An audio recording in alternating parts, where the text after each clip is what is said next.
这是近年来最抽象，也是最饱受争议的一款3A 大作。每当提起这款游戏，不喜欢的玩家就会觉得这种送快递的玩法极其枯燥且无聊，甚至称它为皇帝的新衣。但喜欢的玩家却对这种沉浸式的游戏体验爱不释手。当玩家背上沉重的货物，一路跋山涉水，再爬上最后一座山，或是穿过最后一处隘口后，城市伴随着音乐的响起，缓缓地出现在玩家眼前。一路上紧绷的情绪，在这一刻将会通通得到释放，仿佛现实世界的自己也能感受到主角的疲惫感。然而，这种缓慢的游玩节奏，再加上云里雾里的剧情，也正是导致了这款游戏口碑两极分化极其严重的原因。那么借这个机会，黄魔就来给大家回顾这款史上最受争议的游戏之一《死亡搁浅》。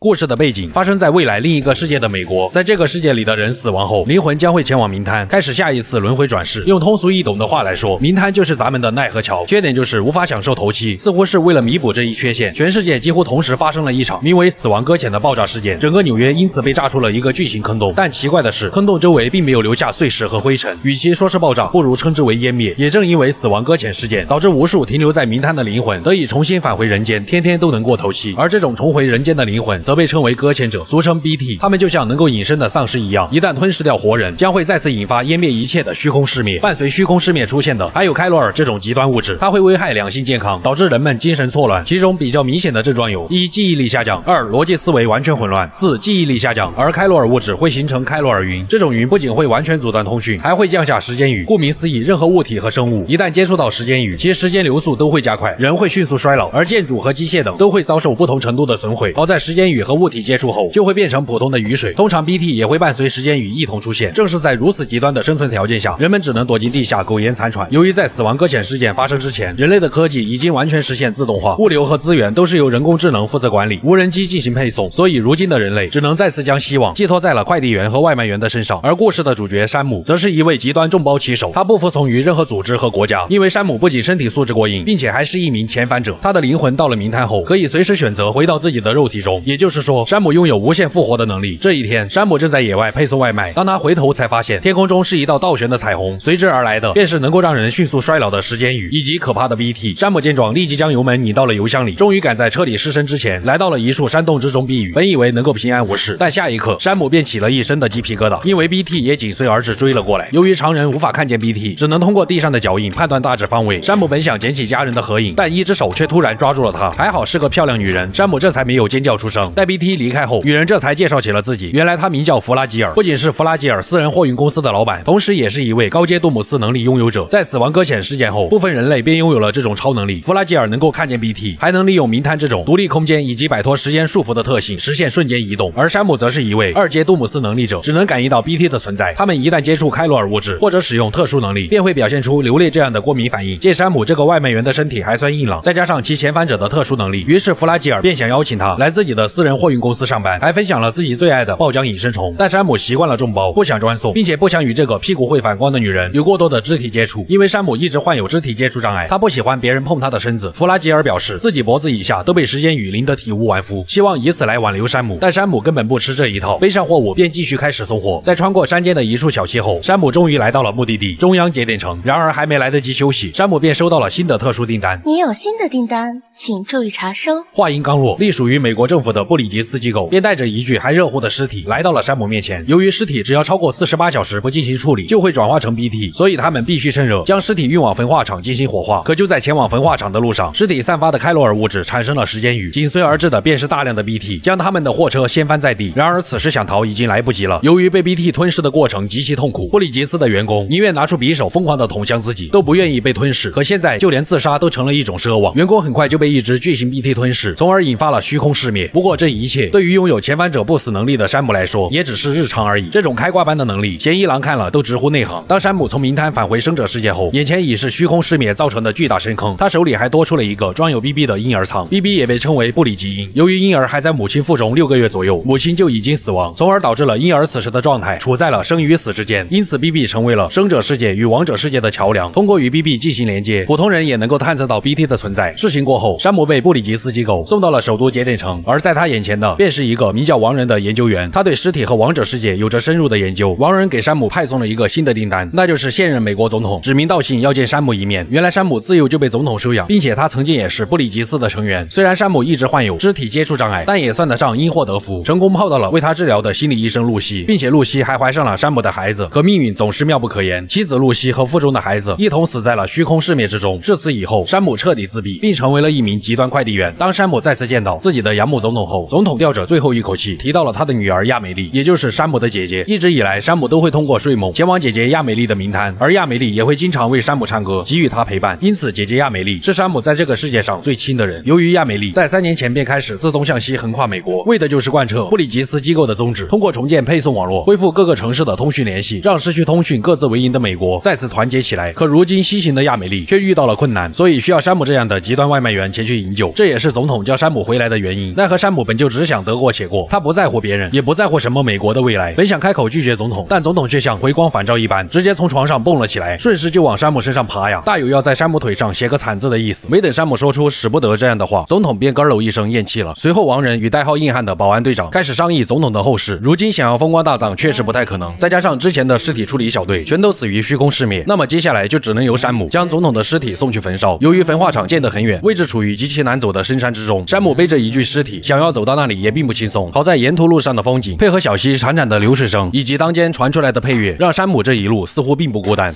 I know your voice, I know your face. This is something I cannot replace. 经过一路的长途跋涉，山姆终于将总统的遗体送进了焚化炉，而王仁那边也要求山姆顺带将之前布里吉斯员工留给自己的 BB 一起烧毁，因为在包括王仁的大部分人看来 ，BB 就只是一个探测 BT 的工具而已，再加上 BB 本身发生了故障，所以这个工具也就没有了存在的必要。可山姆却动了恻隐之心，眼前这个容器里的婴儿，在山姆眼里就是一条生命。与此同时，成千上百的 BT 也来到了焚化厂，为了尽快离开这里，山姆索性连接上了 BB， 在 BB 的帮助下，他终于看清了这些像阿飘一样的 BT。既然能够看到，那么这些软弱无力的 BT 自然也就不足为虑。凭借死而复生的特殊能力，山姆也就随便死了个7、8次，便轻松的回到了首都节点城。然而山姆每次连接 BB 都会出现一个像拔树的优雅男人，伴随一阵做人小曲儿。这个平日里用心做菜、热爱生活、嘴角总是像 AK 一样难压的男人，就仿佛在说做人嘛，最重要是开心。回到山姆这边，他终于在时隔近10年后，通过全息投影再一次见到了自己在这个世界上唯一的亲人亚美丽。此时亚美丽继承了母亲的遗志，成为了新一任美国总统。在这3年的时间里，亚美丽率领着布里吉斯第1远征队，不断向着西方前进，几乎横跨了整个美国，最后抵达西海岸节点城。期间，他们在各个节点城架设了开罗尔网络终端机。这种网络不仅能够恢复通讯，还能借助明滩没有时间的特性，实现海量的数据传输。结合 3D 打印，就能利用现有的材料打印出各式各样的物品。然而，只要有美国的地方，就总会莫名其妙的出现极端分子。在距离连接所有节点城仅1步之遥的时候，极端分子便将第1远征队一网打尽。就连亚美丽也被软禁了起来，他只能找机会躲进明滩，与总部进行通讯。但他本人却无法离开西海岸城。尽管山姆很不愿意干这种擦屁股的事儿，但亚美丽已经是他唯一的亲人了。于是山姆只能半推半就接下了这个任务。而山姆要做的，就是在前往西海岸解救亚美丽的路上，使用丘比特连接器将那些还没连接开罗尔网络的终端机一个一个的激活。为了帮助山姆顺利抵达西海岸，王仁对先前发生故障的 BB 进行了维修。至此以后，山姆便开始忙碌于连接美国东部的各处通讯网络。毕竟时间紧，任务急，身为极端外卖员的山姆，索性也就不打算隐藏实力。凭借肉体的强横，他能够轻松背起重达近300斤的货物，并且无论什么样的地形，他都能如履平地。遇见不容易趟过的小溪，那就用梯子搭出一条宽阔的桥梁；遇见陡峭的山坡，那就用极端摩托车勇往直前。当然，这一路上也并不是那么的顺利，除了随时出现的 BT， 还有热情似火的米尔人老乡。他们本来是一群淳朴的外卖小哥，但由于开罗尔物质的影响，导致他们精神失常，开始疯狂内卷，并且送外卖成瘾，不仅自己要送，还得抢别人的外卖来送。3年挣个102万不是梦。我上抢天下抢地，中抢公鸡，还有我不能拿。啊，没错，这些米尔人老乡就是抢不了山姆，背着300斤的货，山姆都能靠拳头和这些老乡打得有来有回。不过他偶尔也会给米尔人老乡上点强度。当然，这一路上 BB 也为山姆提供了不小的帮助，他们之间也逐渐有了一丝感情。想到死于虚空世灭的妻子和孩子，山姆为了寄托思念之情，索性将已故女儿的名字给了 BB， 而这个名字就叫洛。至于每次连接洛的时候，山姆依旧会看到那个像拔树的男人，对此他也逐渐习以为常。在经历了众多艰难险阻后，山姆终于将整个美国东部地区连接上了开罗尔网络。接下来就是要乘船穿越湖泊，继续往西前往中部地区，但极端分子却摧毁了布里吉斯机构全部的船。不过他们已经安排了另外一家私人货运公司，正是山姆之之前遇见的那个屁股会反光的女人弗拉基尔。无奈之下，山姆只能前往港口乘船，但就在路上，一个名为希格斯的面具男却拦住了山姆的去路。原来他就是软禁姐姐亚美丽的极端分子首领。希格斯同样拥有高阶杜姆斯能力，不仅能够瞬移，还能生成大片的郊游地，甚至能够召唤巨型的极端 BT。似乎是为了戏弄山姆，极端首领希格斯在留下极端 BT 后，便一个瞬移消失不见。不过山姆也不是等闲之辈，早在连接东部地区的期间，王人就根据山姆的血液和奥利给能够与 BT 产生反应的特性，研制出了能够杀死 BT 的血液手榴弹。面对仿佛无穷无尽的手榴弹，这只类似鱿鱼一样的极端 BT 只能带着不甘，化为了金色的开罗尔晶体。山姆也得以见到了弗拉基尔。原来希格斯在成为极端分子之前，就曾与弗拉基尔一起合作过货运项目，但不知为何，希格斯夺走了他的一切。如今弗拉基尔只想复仇。之后，山姆不仅抵达了东部地区的盐湖节点城，还能够在弗拉基尔的帮助下，通过明滩，在与开罗尔网络相连的地方进行传送。同样是如法炮制，山姆不仅利用 3D 打印修建了一条又一条的高速公路，还通过不断为各路人才送外卖，让他们愿意重新加入美国。之后，中部地区的各个中继站也相继加入开罗尔网络。在这期间，山姆了解到弗拉基尔的货运公司曾经一直都在中部地区运送物资，可就在弗拉基尔与希格斯合作以后，有2个节点城被极端分子引爆了过去留下的核弹，导致城市灰飞烟灭。而当地幸存下来的市民自然也将弗拉基尔视为了幕后主使。为了搞清楚事情的真相，山姆将弗拉基尔约到了自己的房间。期间，弗拉基尔趁山姆睡觉时借用了一下浴室，虽然不小心被山姆抓到，但弗拉基尔还是用真相缓解了尴尬。原来当初就是极端首领希格斯利用了他与弗拉基尔的合作关系，偷偷将药品换成了武器，甚至是核弹。弗拉基尔在不知情的情况下将核弹送进了城市内。当他反应过来的时候，已经为时已晚，自己也背上了这口黑锅，所以他比任何人都想要杀死希格斯，这也是他愿意无条件帮助山姆的原因。经过了这一轮交心，二人也算是成为了朋友。之后的时间里，山姆继续奔波在中部地区，还顺带背着一个女孩穿越危机四伏的时间雨，只为让她与自己的心爱之人团聚。然而平淡的外卖生活却很快迎来了转折。某一天，一个眼熟的布里吉斯新员工找上了山姆，声称有个订单需要交到弗拉基尔本人手里。山姆也没多想，哪怕是核弹他也照送不误。迈着轻松愉快的步伐，山姆一路哼着小曲儿，先一步前往南部节点城等待弗拉基尔。可就在山姆休息的期间，他是越想越不对劲。这一刻他才反应过来，刚刚那个臭小子就是极端首领希格斯。恰好弗拉基尔也在此时赶到，二人赶紧拿出包裹，打开一看，果然梅开二度，又是一颗正在倒计时的核弹。如今唯一的办法就是赶紧将核弹带出城市，并将之扔进粘稠的郊游坑之中。山姆连忙骑上摩托车，一路翻山越岭，好在途中还算顺利，并没有热情的米尔人老乡前来抢夺。山姆也得以赶在爆炸之前将核弹扔进了郊游坑之中。毕竟有了相同的遭遇，弗拉基尔索性也将自己被坑的经过告诉了山姆。原来当时弗拉基尔是有机会挽救城市的，可就在他包着核弹前往安全的地方以后，极端首领希格斯却抓住了他。为了狠狠地惩罚弗拉基尔，希格斯给了他2个选择，要么将极端核弹送回城市，要么弗拉基尔就得衣不蔽体，穿过时间雨，将核弹丢进坑洞里，以挽救无辜之人的性命。尽管他知道自己这样做了也还是会被人误解，但他还是义无反顾地戴上头套，默默地承受了这一切。得知了事情的经过，就连山姆也不由得感叹道：“先生大义。”当他再次面对弗拉基尔递过来的爆浆隐身虫时，他也毫不犹豫地一口吞了下去。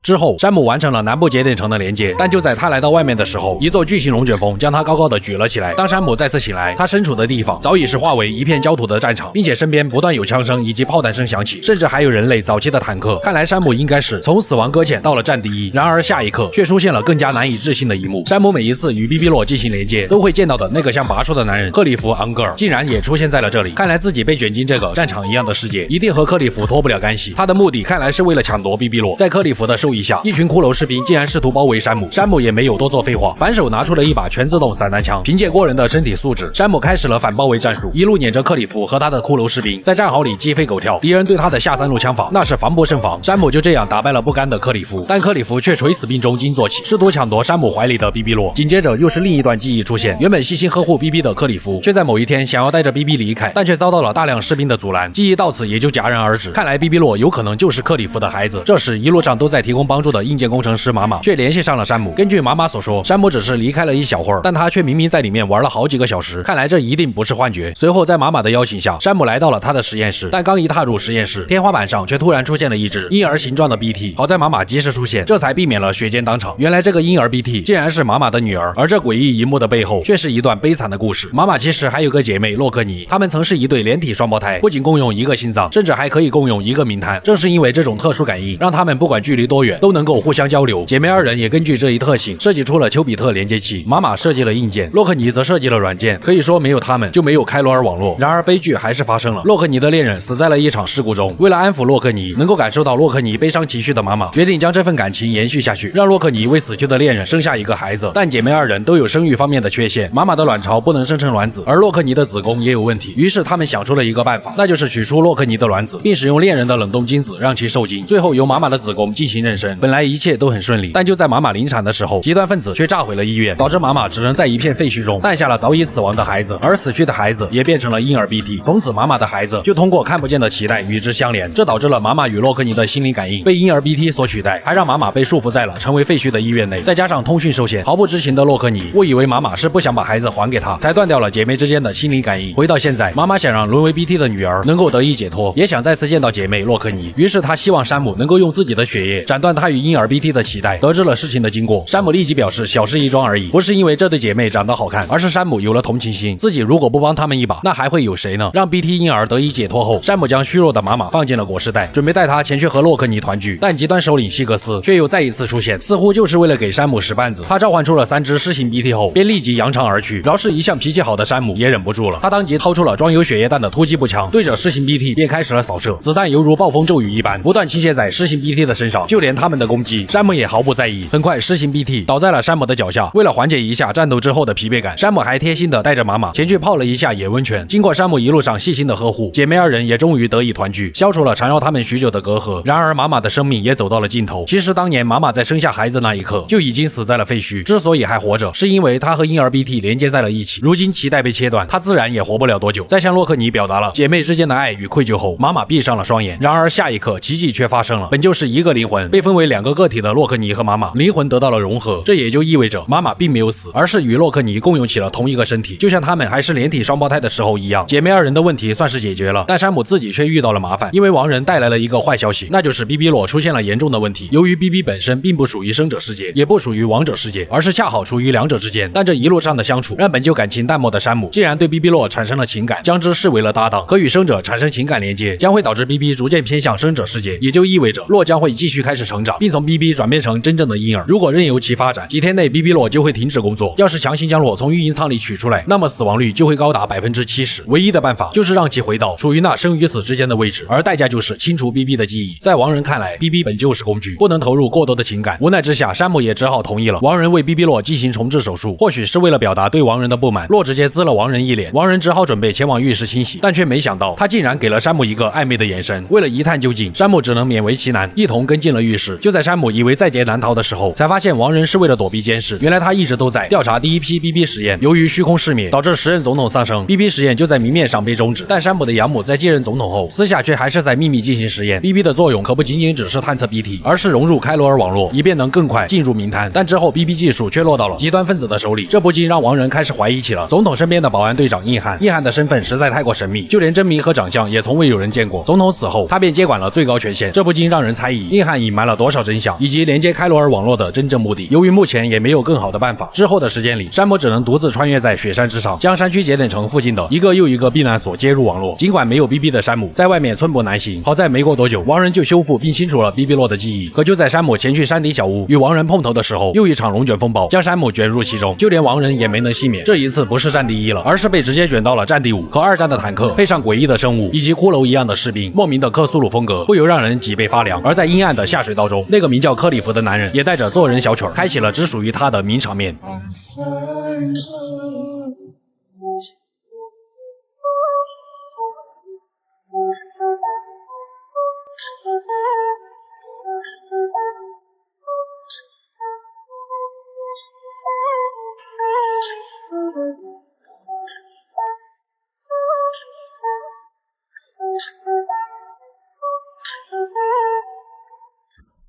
在这片危机四伏的战场，亡人那可是被吓得不轻。他像交代遗言似的对山姆说出了自己的身世。原来亡人的真实身份是人造人，当他身体的哪个部分出现衰竭，他就会用死人的器官移植到自己身上，移植部分也早已占据了他身体的70%。所以亡人很自然的将 BB 视作工具。但自从遇见山姆后，他就打开了眼界。为了躲避骷髅士兵的追捕，亡人与 BB 进行了连接，这也让二者产生了情感联系。他开始理解为何 BB 对山姆那么重要，也不再简单的将 BB 视作工具。至于他们现在身处的战场，根据亡人推测，这可能是个由战战场上死去士兵的怨气所形成的特殊名滩。如今这种小场面，对于一回生二回熟的山姆来说，早已见怪不怪。面对再次袭来的骷髅士兵，山姆凭借强横的肉体，直接选择了无视，目标直指克里夫的下三路。在山姆可怕的攻击下，克里夫再次倒下了，但他拼尽最后一口气，一边叫着孩子，一边扑向了山姆。山姆则扯下了克里夫的狗牌，通过与比比洛连接时产生的记忆，山姆发现赫然正是同一块狗牌，难不成比比洛就是克里夫的孩子？当山姆再次醒来，他已经回到了安全屋中。如今大部分地区的开罗尔网络都已连接，山姆也即将前往最后一站，那就是亚美利所处的西岸节点城。只要前往那里救出亚美利，那么开罗尔网络就会遍布整个美国。但想要前往那里，就得穿过粘稠的郊游带，而布里吉斯的成员新人则会为山姆提供帮助。在新人的要求下，山姆背上玛玛的尸体前往了他的家中，因为玛玛的尸体竟然没有任何坏死的迹象，如果能够对其进行研究，那么就很有可能发现死亡搁浅的秘密。经过这一路上的摸爬滚打，山姆早就修筑了大量的交通设施，完全能够将玛玛的尸体生热送过去。没一会儿，山姆便来到了新人位于雪山深处的家中。这个专门研究名滩和死亡搁浅的男人，每隔21分钟都会进入3分钟的濒死状态，一天就会进入这种状态60次，而他坚持了10年，为的就是能够反复前往名滩。因为在多年以前，新人本在医院进行手术，妻儿为了照顾新人，便回到家中收拾东西，但却不幸遭遇了虚空失灭，医院的电力也陷入瘫痪，导致新人的心脏停止跳动，来到了名滩。在名滩上，新人看见了因虚空失灭死去的妻儿，他本想追上妻儿，但在最后一刻却被抢救了回去。从此以后，为了与家人团聚的新人，便开始不断进入濒死状态。时至今日，他已经往返了名滩218549次之多。只要死亡能够让他们再次团聚，那么他愿意去死。回到山姆这边，经过新人的一番摸索，他从玛玛的身上找出了一根像脐带一样的东西，但这东西却并不是玛玛与婴儿 BT 的脐带。原来这根脐带是亡人偷偷从山姆的养母总统身上切下来之后，便塞进了玛玛的裹尸袋中。玛玛的尸体没有坏死，也正是因为这根脐带。通过这些线索，新人得出了一个惊人的结论，那就是这根来自总统的脐带与名滩相连，故而可以称其为名带。而地球上的生命曾遭受过5次生物大灭绝，也就是说名滩的出现与大灭绝脱不了干系。而最近的一次死亡搁浅极有可能就是第6次生物大灭绝，因为5300年前的冰人，1万年前的猛犸象，乃至6000多万年前的恐龙，数亿年前的三叶虫、菊石，这些经历了大灭绝的生物们，它们的某个个体都会带有名带，这也是为什么它们在出土后尸体还能完好如初的原因。而携带名带的某个生命便被称为灭绝体，灭绝体又会引发死亡搁浅的出现。简而言之，前5次生物大灭绝都是灭绝体引发的死亡搁浅导致的。结合这些看来，既然总统是个灭绝体，那么当总统死亡后，唯一还有灭绝体力量的，就极有可能是他的女儿亚美丽。而希格斯作为一个以毁灭世界为梦想的极端分子，既然能够将总统女儿亚美丽软禁起来，那肯定不是因为太闲。看来希格斯的目的就是想要通过亚美丽引发第6次生物大灭绝。事不宜迟，为了尽快救出亚美丽，山姆立即来到了郊游带边缘，本想利用 BT 抓住人拖行，并浮现被虚空噬灭吞噬的建筑，穿过郊游带，但这些小 BT 却跟没吃饭一样，根本拖不动山姆。山姆转念一想，原来是忘了关风铃之力。随着魔法解除的声音，小 BT 们齐心协力，终于将山姆拉进了郊游地的中心。山姆也得以穿过时不时出现鲸鱼 BT 的郊游地，来到了西岸节点城的海岸边。然而极端首领希格斯却紧随而至，他竟然通过山姆连通的开罗尔网络确认了亚美丽躲避的名滩位置。临走前还不忘在山姆脸上进行极端舔舐。意犹未尽的山姆当即来到西岸节点城，终于让开罗尔网络覆盖了整个美国。可该来的总会来，希格斯还是抓到了亚美丽。于是得意忘形的希格斯说出了自己真正的目的，原来让整个美国团结起来的开罗尔网络并不是复兴，而是毁灭。因为开罗尔网络会将所有人的名滩融合为一个名滩，一旦触发虚空失灭，相当于每个人都是一颗核弹，届时地球将会迎来史上最大的一次灭绝。为了阻止希格斯，山姆终于扛起了久违的4连装火箭发射器，对着眼前的巨人 BT 便开始了一轮又一轮的点射。然而巨人 BT 却皮糙肉厚，山姆只能改变思路，利用遥控引爆榴弹发射器，在巨人 BT 空门大开的极端下三路埋设了无数遥控榴弹。随着一连串的爆炸，巨人 BT 终于不堪重负，绝望的化为了开罗尔结晶，随风飘散。但希格斯却依旧挟持着亚美丽，他甚至对山姆使用了极端扫射。好在 BB 洛使用探测器为山姆挡下了子弹，可挡得住1次却挡不住2次。希格斯竟然直接对 BB 洛开了枪，随后便前往了亚美丽的名滩。一路走来， BB 洛可不仅仅只是山姆的搭档，他也是山姆心中认定的女儿。希格斯无疑是触犯到了山姆的逆鳞，山姆立即前去找到了弗拉基尔，因为在儿时亚美丽曾送给山姆一个捕梦网，只要有这种对双方意义深刻的信物，山姆就能借助弗拉基尔的能力前往亚美丽的名滩。当山姆来到名滩后，跪在亚美丽面前的希格斯再次将之控制了起来，并且坏坏的对山姆说道：第6次生物大灭绝已经无法避免，早在亚美丽这个灭绝体出现的那一刻，人类最多也就只有几万年可活，他做的这一切也只是为了让人类少走几万年的弯路，难道这还有错吗？但希格斯触犯了山姆的逆鳞，就算他手握突击步枪，今天也得去投胎转世。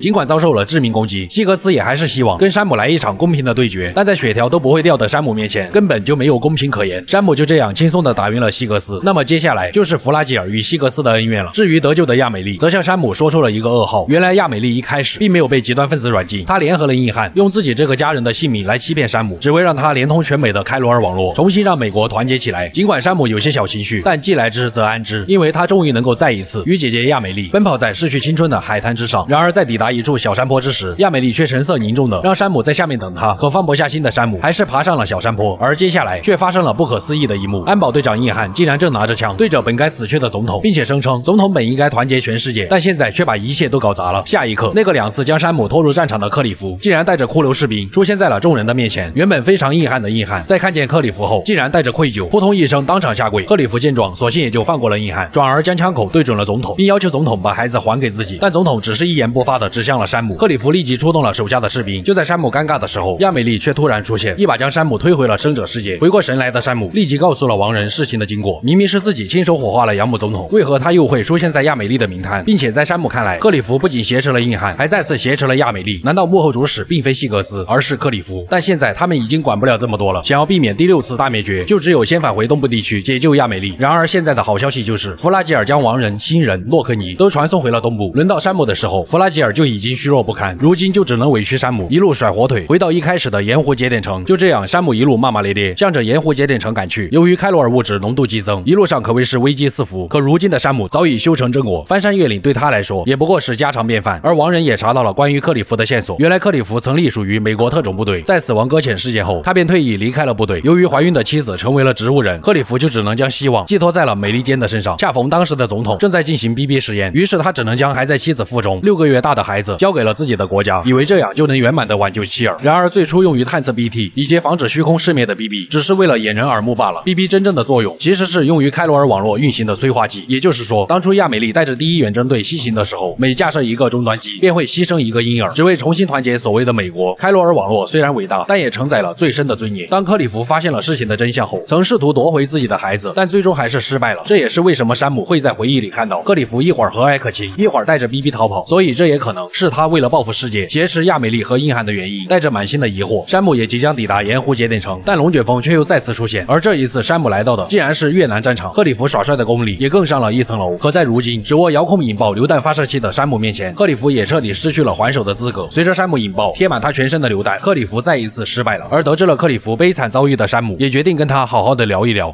Give me back my baby. Are you Cutter Dunger? How are you? Are you the father?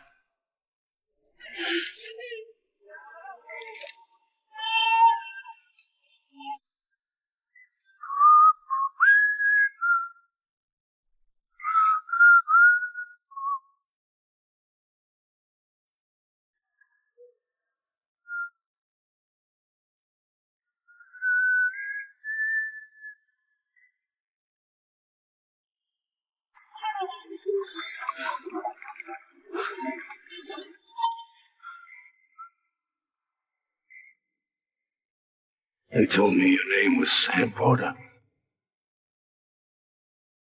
But you were Sam Bridges. My bridge to the future.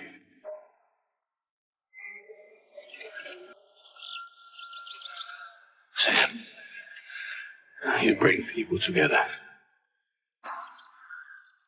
You're their bridge to the future.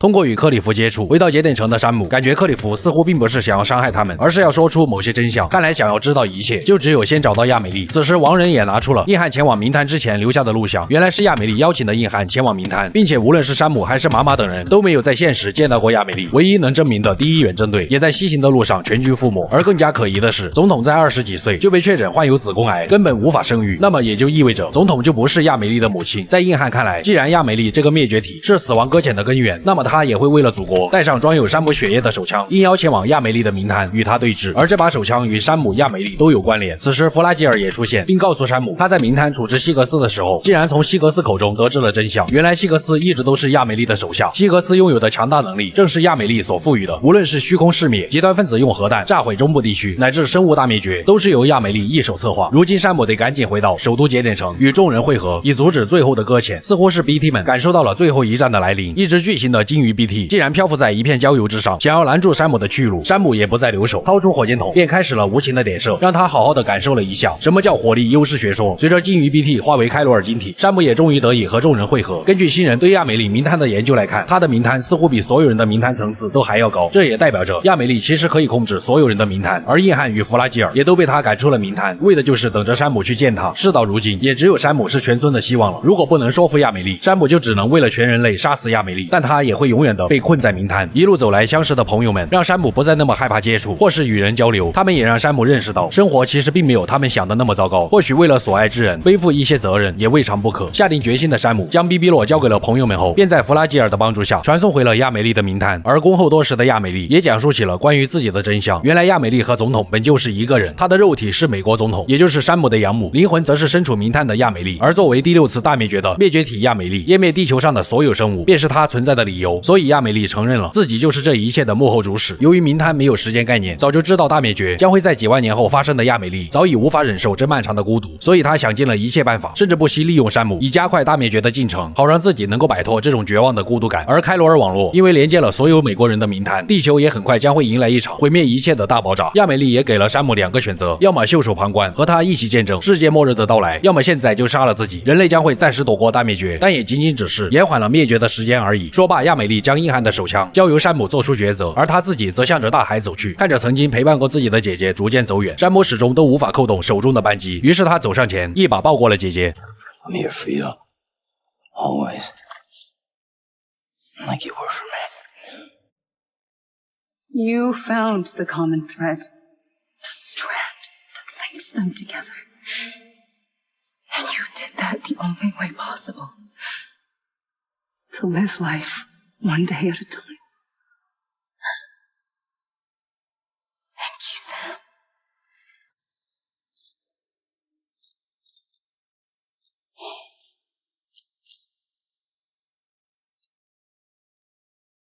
A gun won't help you here. But it still has a role to play.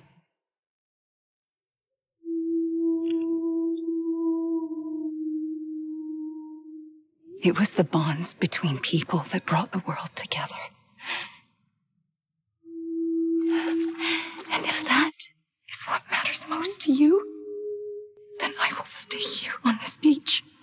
And I will shut myself in and the rest of you out. Shut yourself in. Come on. Once the last stranding starts, it can't be stopped. I can't go with you. All I can do is try to spare you the worst. Why do you have to stay on the beach? Sam, I am the beach. And I must stay here and ensure that the extinction happens. Even if it takes tens or hundreds of thousands of years. Alone? That's what an EE does. If I had just done my job, none of this would have happened. But I couldn't take it anymore. I got so tired of waiting, and I figured that no one would blame me if I just got it all over with. So, that's what I did.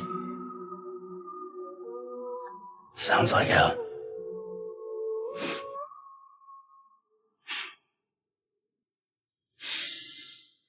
But you and the others came together, connected.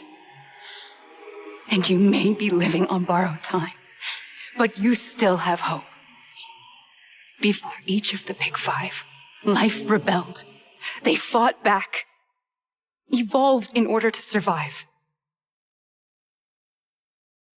The extinction isn't just an ending. It's an opportunity.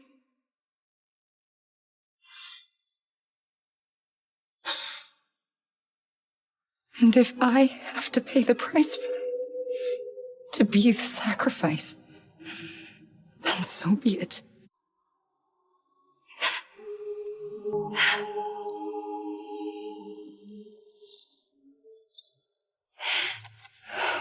Even if we aren't together, we will always be connected. Goodbye, Sam. 最终，亚美丽选择了独自承受这份万年的孤独，静待未来末日的降临。而山姆也被送回了自己的冥滩。亚美丽最后留下的话则是：在这里，枪派不上用场，但总是有它必要的用途。可接下来的时间里，无论山姆如何奔跑，始终都无法离开这处冥滩。渐渐的，他开始体会到了亚美丽永远独自留在冥滩的那种绝望。实在受不了的山姆想起了那把枪，于是对着脑袋扣动了扳机，但他的枪里没有子弹。这时，亚美丽的声音再次响起。原来克里夫每次找上山姆，都是亚美丽有意为之，但他出于何种目的却不得而知。看似山姆将会永远的留在这里，但他的那些朋友们却始终没有放弃。然而恰好就是硬汉的那把手枪成为了拯救山姆的关键。王仁也得以根据手枪找到了山姆的位置，他带着 BB 将山姆从冥滩拉回了生者世界。在山姆回到现实不久后，硬汉接任了总统的位置。接任仪式结束后，王仁找到山姆，说他在记录中发现克里夫是被养母总统的助手约翰杀死的，而这个约翰便是已经继任总统的硬汉。这时硬汉也走了出来，并对山姆说出了自己心中永远的痛。 I killed Captain Clifford Unger.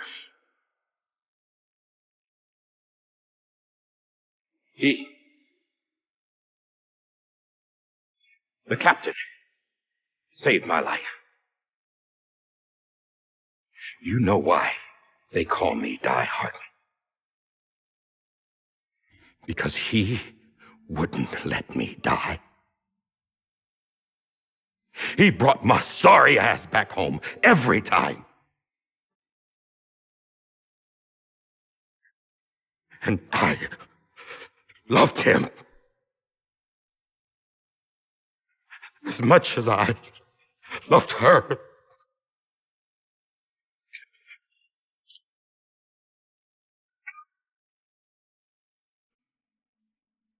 And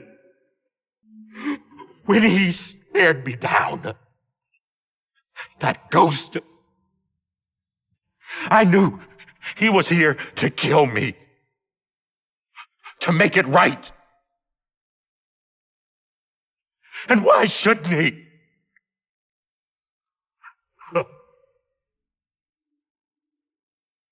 Why didn't he? He couldn't save his kid, his baby. And that's what brought him back. I guess when he saw I was trying to do my part for America, he remembered who he was. And he forgave me. God! But I don't deserve it, God damn it! There is no atoning for what I've done. God! 接下来，山姆也将面临自己的抉择。王仁告知山姆 ，BB 洛到达了使用极限，已经没有了生命迹象，而硬汉总统也已经下令要将尸体运往焚化厂。看着眼前一路陪伴自己走过来的 BB 洛，山姆只能对他说道 Come on, Lou. One last delivery.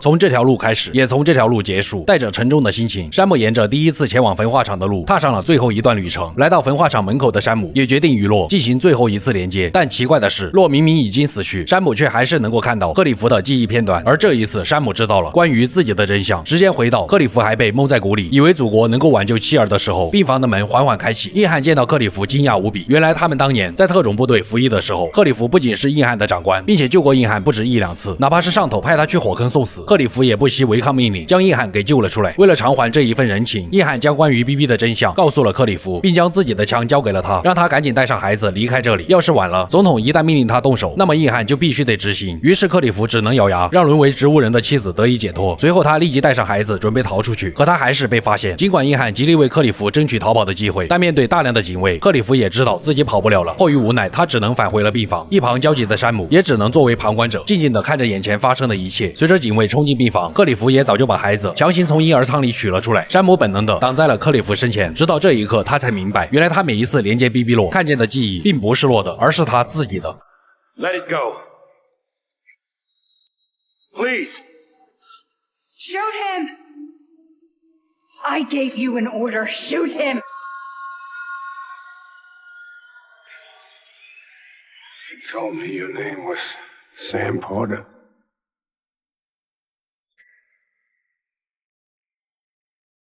But you're Sam Bridges.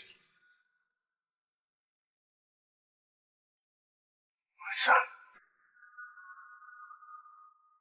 My bridge in the future.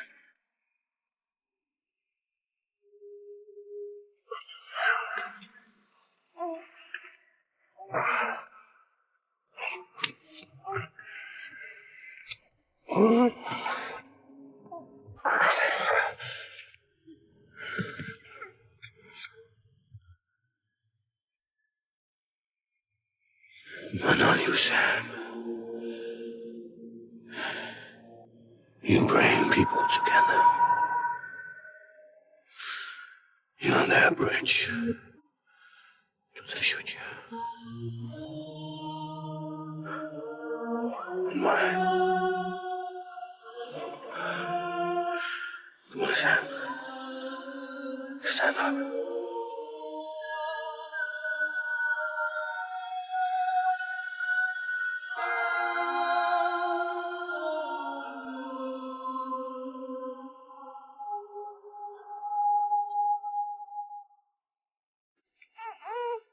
Is this me?